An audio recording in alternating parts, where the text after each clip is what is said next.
Well, I'm delighted to say that joining me on the Godcast today is David Osland. Now, David is a member of the Labour Party. He described himself as a veteran gentleman of left-wing politics. David, it's fabulous to get you on the Godcast. How are you doing? Oh, thank you very much, Alex. Great to be here. Where in the world is home for you? I'm in Dalston, in North London. Recently voted the 13th coolest district in the world by Time Out. So, yeah, hipster central, basically, but I'm too old for all that stuff. I'm going to say, did that happen when you moved there? Got that accolade? Yeah, I think that's when the gentrification really started, basically. It was a hole until I got here, but so David, now. David, that's not a London accent. Even I can detect that. Where do you originate from? Where did you grow up? Actually, I was born in London. I was born in Whitechapel. So I lived in the Midlands in my teens, where I went to secondary school, and returned to London as a mature student, right, about 21. Right, so that's and have been here ever since. Yeah. Well, you've got a bit of a cosmopolitan accent then. People wouldn't know that I'm actually originate from London as well, but I lost that accent years and years ago. So, David, can you just talking about your young life? Can you remember the time when you kind of first got interested in politics? Were your family political? They were to a degree, or some of them were. I mean, not a highly political family, I guess. My father was a trade unionist, a very loyal member of what was then the National Union of Railwaymen, and certainly a Labour voter.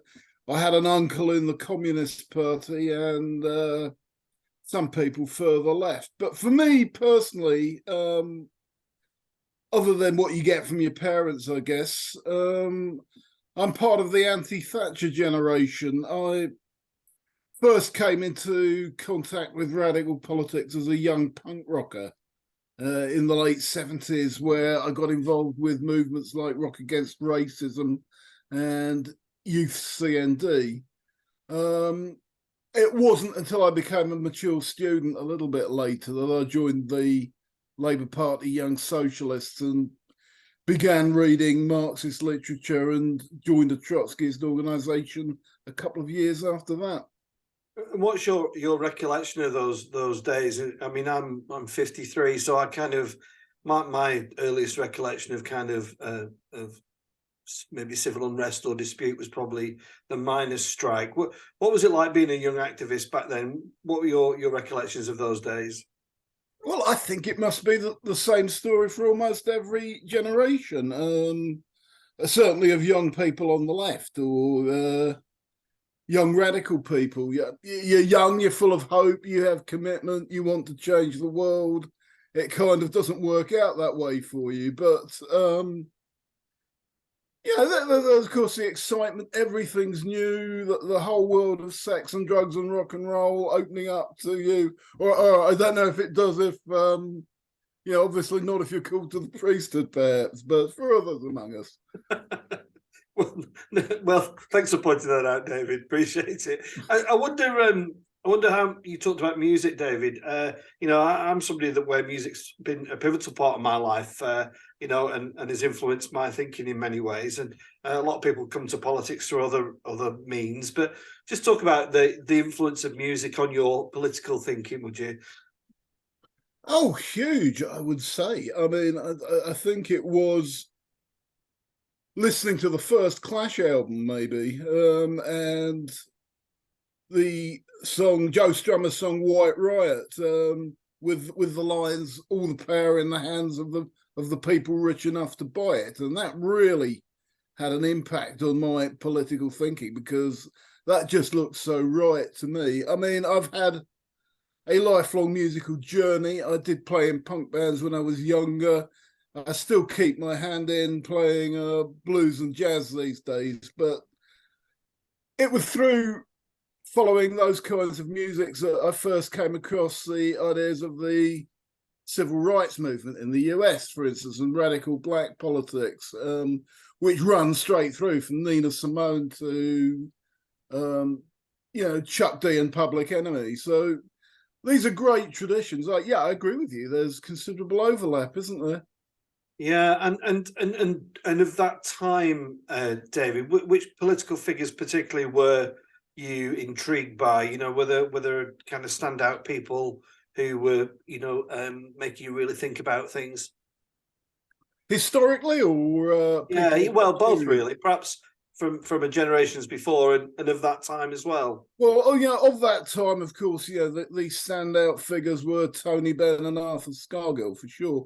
Both of whom I got to know by the time I was in my 30s. Tony quite well. Arthur, yes, I worked quite closely with him for a period, even ghostwriting some articles that have appeared under his name. So, yeah, those were the those were the contemporary figures, certainly, that were the most influential on me. Historically, yeah, obviously the standard heroes of the left, I would say, Marx and Trotsky, particularly in my case. Yeah. And you alluded to it a few minutes ago about being young and kind of exuberant. And did you feel that you could change the world back then? Well, yeah, of course you do. No young person engages in activism thinking, "Oh God, this is hopeless," and nothing can ever change. And to be fair, tremendous things have changed, haven't they? Apartheid has fallen. We have peace in Northern Ireland. It's not maybe the things that you'd expect to change that do, but yes, change can be had, change can be won. In the very extremely unlikely event that any young person would take a blind bit of notice of me, my advice would be go for it. Do it. Yeah. Do what you see right. Yeah. And just pursuing this young David Osland period, I was wondering if, this is the Godcast, whether there was any church upbringing in your life, David, or whether there was any religious connotations. It's surprising what politicians reveal. John McDonnell was on the Godcast and shared with me that he was an altar boy and actually considered a vocation to the priesthood. Oh, that's right. I've actually, as a journalist, I interviewed him for the Tablet magazine, which is a magazine for liberal Catholics. And yeah, he discussed these things with me. I suppose in a way, it's a similar story to John's. Different denomination, though. I had a strongly Christian fundamentalist, biblical literalist, hellfire preaching upbringing in a Pentecostal denomination called the Assemblies of God, whose notable alumni include Elvis Presley and Sarah Palin, my co-religionists. And there came a point in my teens where that variety of religion, that religious outlook just didn't make sense to me anymore. Since then, I've become more influenced by the Marxist analysis of Christianity, which derives from a guy called Ludwig Feuerbach in the 19th century. Feuerbach essentially regards the traditional Christian conception of God as a projection of human qualities.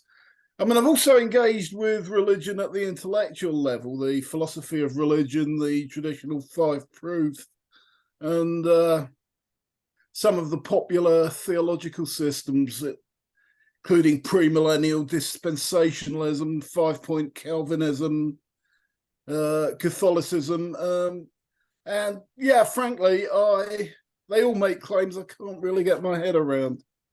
So it leads me to ask the question, with all that learning and reflection and kind of ecumenism, has it led you to a conclusion? Are you somebody that believes that there is a higher power? Do you believe in Jesus Christ as a human being or as a human person on earth? Well, certainly, the evidence is that he exists, and I mean, I have read the Jesus didn't exist literature, but that doesn't stack up either. Crikey, what a question. But there is still something of me from my upbringing that would like to believe, but I can't call myself as a person of faith. Yeah. Do you think you know what you're taught in your formative years are really essential to kind of a spiritual well-being? I was talking to somebody who perhaps holds a slightly different political view to you just a few days ago, David Dubois, who was brought up, who went to school in a traditional Methodist boarding school, and it completely turned him off to the concept of religion. I suppose where I'm leading to there is, do you think that religious education is still important, David?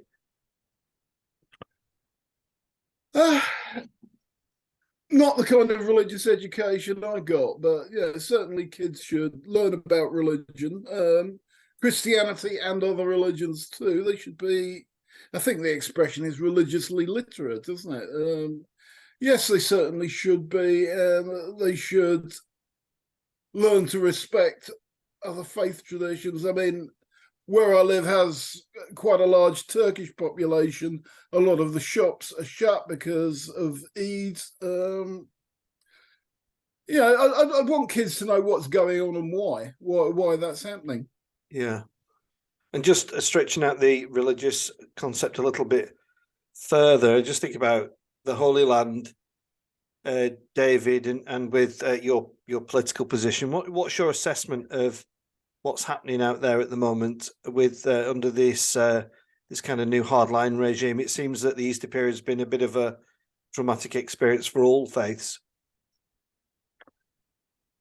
Yeah, it certainly has. I certainly don't preach quick fixes to the Middle East situation. And I'm distrustful of people who do on either side. I mean, obviously, what we're all working for is some sort of situation where Israel can enjoy the security it needs and the Palestinians can get dignity and statehood. That will have to be negotiated between the parties locally.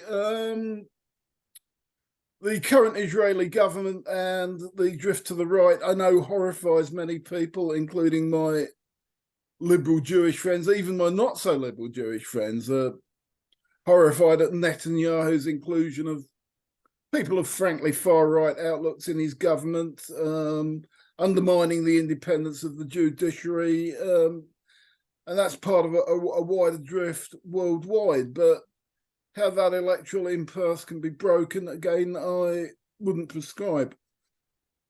If there is a starting point, you know, you said that people who think they've got a solution, I agree with you. I think it's terribly difficult, but if there is a place to start, where do you think that perhaps would be? I think open-minded negotiations on all parts. I cannot see. I mean, if I'm honest, you know, any of the mainstream Israeli parties being serious about the two-state solution. Some of them will pay lip service to it, but nobody will actually grasp the nettle of the settlements, for instance. How open-minded are the Palestinians? Again, that's difficult to assess externally, but yeah, but perhaps certainly the Palestinian leadership is probably more serious about a two-state solution than the leadership of the Israeli government right now.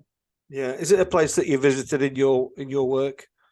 It's not. In fact, it's about the only Middle East country I haven't visited in the course of my work. I travel quite extensively as a journalist. It's my number one place I would like to visit, and yeah, I hope to get there before too long. Yeah, and just back at home, David, the last kind of 4 or 5 years, or even beyond, have been extraordinary in terms of politics. I kind of there's a number of questions I'd like to ask. Is the last general election seemed a bit of a collapse of what was described as the red wall. Do you feel though? Do you think that was a kind of a once in a lifetime generation experience? As we approach local elections and as we approach a general election, do you think those red walls will be rebuilt? What's your kind of assessment? It does look like ground that Labour can win back. The current Labour poll lead suggest that. I mean, I'd better be careful here, but I think the last polls I saw, support is even better in the Red Wall than it is nationwide. So, yeah, everyone's predicting gains. I mean, when I was a young journalist, a very wise man said to me, remember that nothing is ever more than 80% certain in politics, but I guess Labour gains look 80% certain. And do you think those gains are because of robust Labour leadership and policies, or is it because of a weak Conservative leadership and kind of catastrophic events of recent months and years? Well, what you may have guessed, I'm not Keir Starmer's strongest supporter. And what worries me about his leadership is his inability to make the political weather. I mean, I think he was gifted to that 20-point poll lead by the collapse of the Truss administration. And it's interesting that once you have a minimally competent Conservative government under Sunak, that lead is eroding, isn't it? So it's probably more down to the Tory collapse than I think a positive swing behind Starmer, whose personal polling remains low. And does that bode well for the Labour Party? Does that potentially mean that it could be a one-term kind of return to Labour control while the Tories get their house for a bit? I'm relying perhaps on gut feeling here, but I think every so often, every decade or two, there's a shift in the tectonic plates. Political change on a long-term basis becomes inevitable. I mean, I remember that from the late 70s when Thatcherism emerged. I remember that from the mid-90s when Blairism emerged. I'm hoping that there is actually real public revulsion for the state of this country right now after 13 years of Tory governments, that we'll see a backlash and we'll see a Labour governments for at least the next 10 years after the next general election. You said a few minutes ago, David, that you're not a fan of Keir Starmer, or not his biggest fan. Does that mean that you find supporting him difficult? You know, is this the Labour Party you want to see, or is it a Labour Party that you have to just accept? It's not the Labour Party I want to see, no, but I'm fortunate enough to be in Hackney North constituency, where I will have no difficulty in campaigning for and voting for the wonderful Diane Abbott. What is it you don't like about what you see? I think the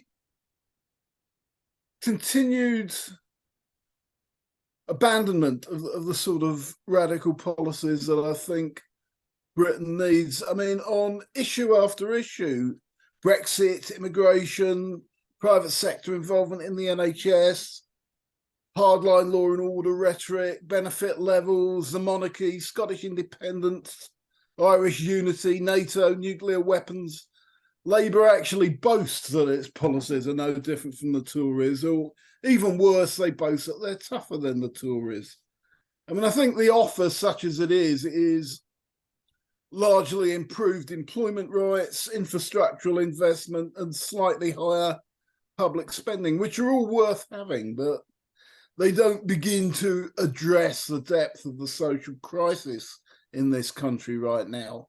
Poverty that is leading to hunger for millions, regional inequalities, housing shortage on a huge scale.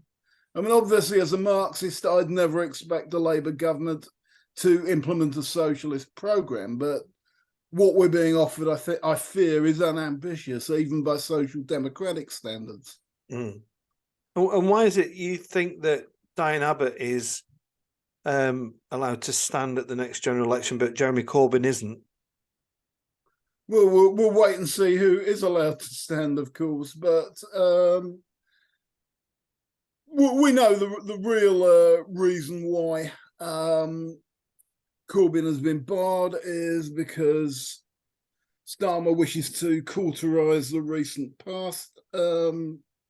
I think that's unnecessary. But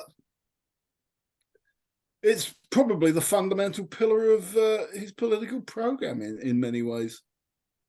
And do you expect Jeremy to stand regardless? Well, I speak to people who know, people who are closer to him than I am. I should say I'm very happy to say he's been a personal friend of mine for the last 30 years. But from what I gather, this is still being debated. Different members of his family, different members of his inner circle have got different ideas of what should happen. He'll have to make his own mind up on this one. Yeah. Just shifting him away from the politics for a moment, he's always struck me as somebody who, regardless whether you agree with him or not, struck me that argues with empathy and compassion. And in recent days, we've seen this issue with the Tories. I wonder if, and it opens up a debate, doesn't it, about whether politics should be robust and hardy, or whether it should be more gentle and empathetic. I'm wondering what you think. I think there's a balance to be struck, isn't there? The American aphorism, politics is a contact sport, is certainly true. Yes, you have to attack your opponents. No one denies that. But I think there are moral constraints about how you do it. That some of those recent Labour attackers, I fear, have exceeded those moral constraints. They need to be in place. Yeah, and do you think Corbyn getting so close to leading the country, a bit like the Red Wall scenario, do you think that was a once in a lifetime generational opportunity? Do you think that effectively saw the end of Marxism in British politics? Well, of course, Jeremy's not a Marxist, does he? So, Marxism remains marginalised. I don't think it sees the end of socialism in British politics.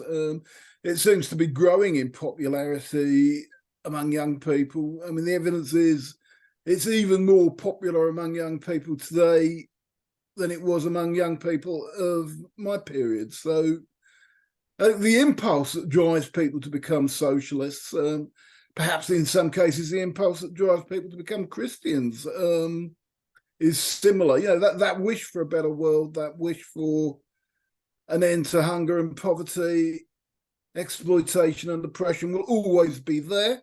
I think people will always fight for these things. I don't think it ever goes away until maybe one day one generation will get there. Yeah. David, how do you think we engage our young people with politics? I know there is an interest in politics, but in the context that I work, in an urban setting on the estates, the general consensus is that one is that they're all the same, and two, there is a real apathy towards politics and them, as if to say, well, they just don't care about us. That's not the attitude where I live, not the attitude of my daughter and her friends, but I'm told that this is a widespread attitude. In many places I can certainly see it. The only answer to the criticism that they're all the same is to be different, isn't it? I mean, Jeremy certainly was. I think it's down to Labour candidates to show that they can make a difference. David, it's been really interesting talking to you. Thank you for your time. And just a bit about yourself. On the interesting to know about your career as a writer, because I recently published a book last year, and it was a wonderful experience. For me, that might be just a one-off thing, but for you, writing has been your career. What has been the great joy of being a journalist? Well, as the old joke about musicians goes, I mean, it sure beats working, doesn't it? I mean, I have, since I did become a journalist, which was later in life than most, all I've had to do is write for a living, which has been interesting. I've been well paid. I've travelled the world at other people's expenses. I've had some bloody good expense account lunches with a lot of booze at lunchtime. So, yeah, I don't think it's going to be as much fun for young people entering the profession now. I think the glory days are behind it, but yeah, it was a hell of a ride. Yeah, and the love for music you mentioned that you play is still there. Are you somebody? I mean, I love music, David, and very much looking forward to coming down to London to see Depeche Mode at Twickenham in later in the year. Do you keep up to date with music? Do you seek out new stuff? New stuff within the genres I listen to. Yeah, certainly I will check out new jazz acts, new acts on the blues scene. Really, my 70s guitar heroes are dying off, so not much mileage in seeing them. Yeah, I think, thanks to having a teenage daughter also, I have checked out some of the emerging pop, hip hop, rap talent. I mean, sometimes she alerts me to good new acts for me to listen to her, and I'll play her some Ella Fitzgerald. So yeah, we trade notes musically. Yeah. Oh, my old man, who's sadly no longer with us, was a jazz pianist, and people like Ella Fitzgerald were absolute heroes. But I think it's interesting what you said about hip hop. I don't want to digress, but yeah, I think there's some naff stuff out there, but there's some highly intellectual stuff, isn't there? There's some highly. There really is some highly politicized and very clever wordplay. I mean, it'll never be my music, and I'm not trying to get down with the kids, as the saying goes. But yeah, I can certainly appreciate the cleverness and the intelligence of the better hip hop artists. Yeah. Do you have any interests outside of music and writing, David? Are you do you like any particular sport or theatre?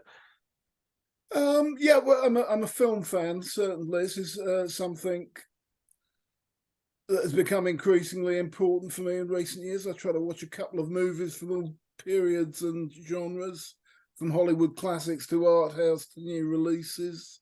Try to watch a couple every week. I'd love if I had more time. I used to be a tournament strength chess player. Really? Gosh. Yeah, as a younger man. I haven't really touched the chess piece since having kids, but that's something I would like to resurrect, I think, at some point. Yeah, fascinating stuff. I'm a Scrabbler myself, but so listen, David, thanks for coming on the Godcast. I really appreciate your time, and thanks, Alex. And wish you well with what comes next. I'm off to watch Burnley this afternoon, so I'm looking forward to that. And just say thanks for coming on the Godcast. Thank you. Okay, thanks, Alex. Thank you.